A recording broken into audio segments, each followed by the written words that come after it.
Throughout COVID, I've been revisiting some of the things that I loved in my childhood, with some mixed feelings. The Power Rangers movie and the Ninja Turtles movie, they're still awesome.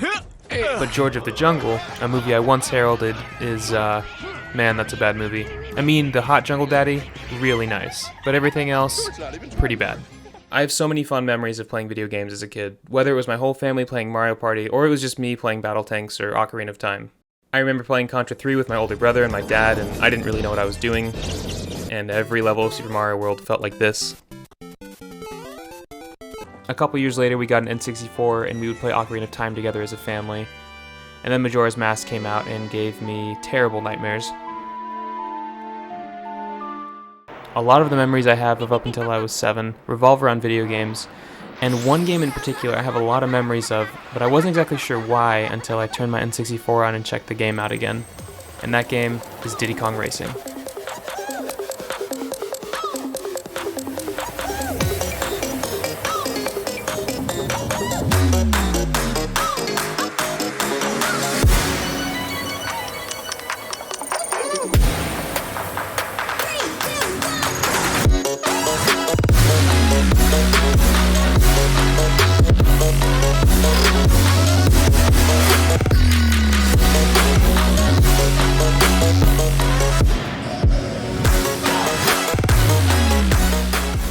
While revisiting my nostalgia this year, I turned on Diddy Kong Racing, and the first thing I noticed is that the soundtrack in this game is amazing.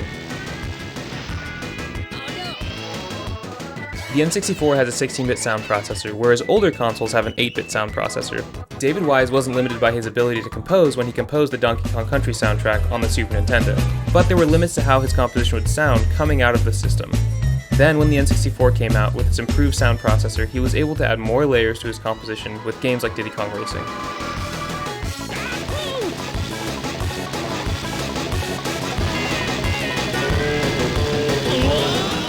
While there are other games that made good use of the sound capabilities of the N64, Diddy Kong Racing was the first one that really left a mark for me.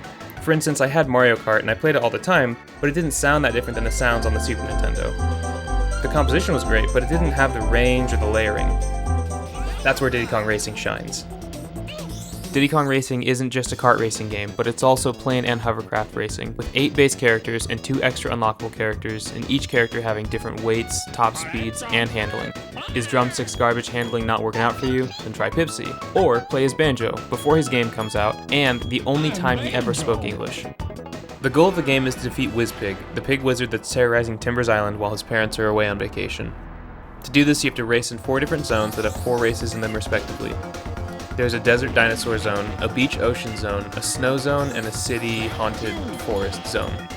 In each zone, one of the 4 races has a key hidden on it that unlocks a 5th race, but each one has different rules, like capture the flag or battle mode. On most tracks, you can use either a hovercraft, a plane, or a car, and pick up balloons that either give you a speed boost, shoot projectiles, slow racers behind you, protect you, or pull you towards racers in front of you.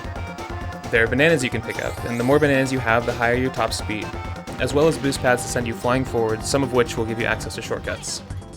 With all the character, vehicle, balloon, and branching path options, and with banger after banger song on each track, this game really is a masterpiece of its time. If you beat the 4 main races in an area, you can race the area boss, which can actually be pretty hard. They'll send terrain obstacles at you, and if you touch them, they'll send you flying. Then if you beat the boss, you can do all the races again, this time with added rules of having to collect 8 coins during the race, and still take first place with these coins. Also, the CPUs are faster and smarter. Some of these you can do first try, but some of them are really difficult. If you complete all of these, then you unlock a second run at the area boss where they're also faster and there are more hazards to slow you down on the map. And all the while, you're treated to sounds like this.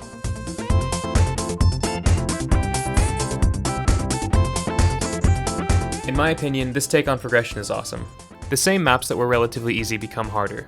Each map becomes a new puzzle of having to take different routes on each lap to collect coins and stop enemy AI from getting so far ahead of you that it'd be impossible to catch up to them. All this leads up to your race with Wizpig. If the game this far has been balanced and fun, you'll find that that's probably not the case anymore. It feels like they let From Software take the reins on this boss because it is nearly impossible. The WizPig race is 3 laps with no power-ups available, pitfalls that dramatically slow you down, and speed boosts to help you get past them.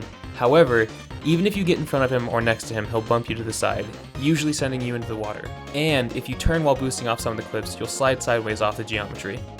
After spending an hour getting destroyed by WizPig, I decided to look up how to even beat this boss, because I don't remember how I did it as a kid. So, it turns out if you let off the gas and hit the gas again right as you hit a speed boost, it'll give you an extra boost, turning the flames green.